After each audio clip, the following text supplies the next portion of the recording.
real quickly with Dennis and what he's seen. And I don't know if Dave's got any in here or not, but you want to go ahead and take us through that? Okay, like Jim said, there was just some pictures and that type of thing. Just wanted to show you what we're seeing. This is Ken here. Our starter program we had. Look at the root system and look at the difference in height. This is Ken had some issues with the starter. This plant didn't get any starter at all, any of the biological program. This plant did. But there's a difference of 4 or 5 inches there. Look at your root system here too. Look at the amount of root hairs on this plant versus this one. This one's going to struggle if we ever get into a drought. I see an issue if we do go into a drought that our roots are not going very deep. So some of these fields that have these shallow root systems, they don't have a lot of root hairs, are really going to struggle. Especially when we have a wind event or something like that. Yep, exactly. That wind, 85-mile-an-hour wind still, with that good root system, still didn't help much. No. You might be surprised when you get back from gambling, it'll all be straight back up.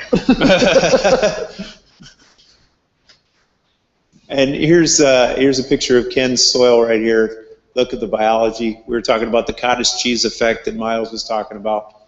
I call it the coffee ground effect, same type of thing. Look at the PEDs. This soil just falls apart nicely in your hand and crumbles, but it's going to infiltrate. That water's going to go right through it. You're not going to have ponding on the top of the ground. You have structure to this. You have glumalin in it. All the bonds to hold that soil together and keep it from eroding. There's more organic matter in it, and this soil is going to get through a drought much better than a soil that we were talking about before, that blocky stuff right there.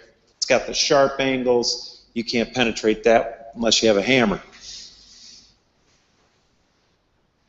And here's just another picture of the roots. Look at the amount of root hairs on this plant. We do have the bioseed coat on this.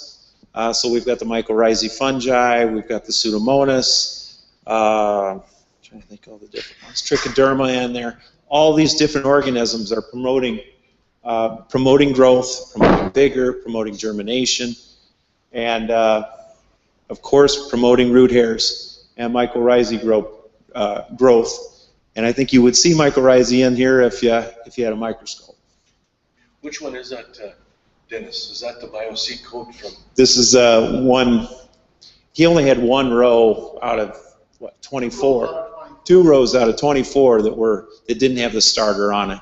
Basically, that's his check, but it was an accident. It wasn't an accident. The starter came off in those tubes, but this is with all the program, with all the products. And also, he put soft rock phosphate and elemental sulfur on in the fall as well. Okay. So, and he used anhydrous, but we won't go there. Why did you do That's that? the tillage program. Tillage program, you're using like a chisel, didn't you?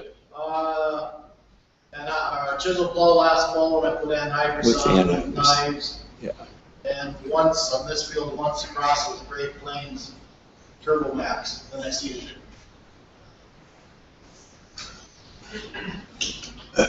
And again, here's another comparison with the starter program versus the control. Look at the amount of root hairs. The roots are going much deeper, much more fibrous root system, broader root system. These plants are taken, from this row to this row, right straight across from each other. Yep, side by side. And here's a picture of his soybeans. Look how tiny these soybeans are, but look at the root system down here. There's a tremendous amount of root hairs on these plants. You don't see soybeans like that typically. Typically what you see is a few, maybe 3 or 4 roots on a plant like this, and no root hairs, very few nodules. These have lots of nodules. They do. Right here you can see the nodules. And soybeans have really been struggling this year because it's been too cold and too wet, especially up in your neck of the woods. But these were doing pretty good compared to some of the other fields. And here's a closer up look of the soybean plant, the amount of root hairs and how deep those roots are going. Nice big nodule right there. This is something I wanted to talk about a little bit too. The use of starter fertilizer, I think, is extremely important. And especially in our cold, wet soils. This is from South Dakota. That's not Ponset. I put the wrong label on there. This is from a farmer up by his area.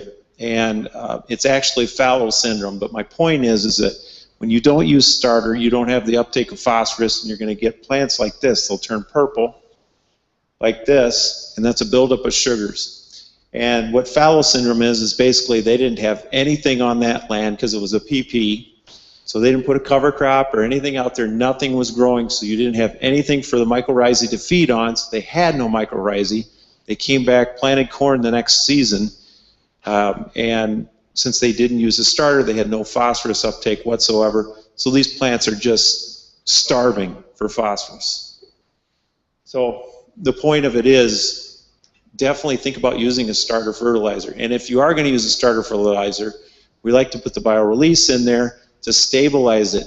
And what it does is it takes your phosphorus, which is a 3 negative charge, phosphorus, and turns it into a neutral charge so it doesn't tie up with calcium and magnesium and that type of thing. You're going to get more efficient use out of that starter.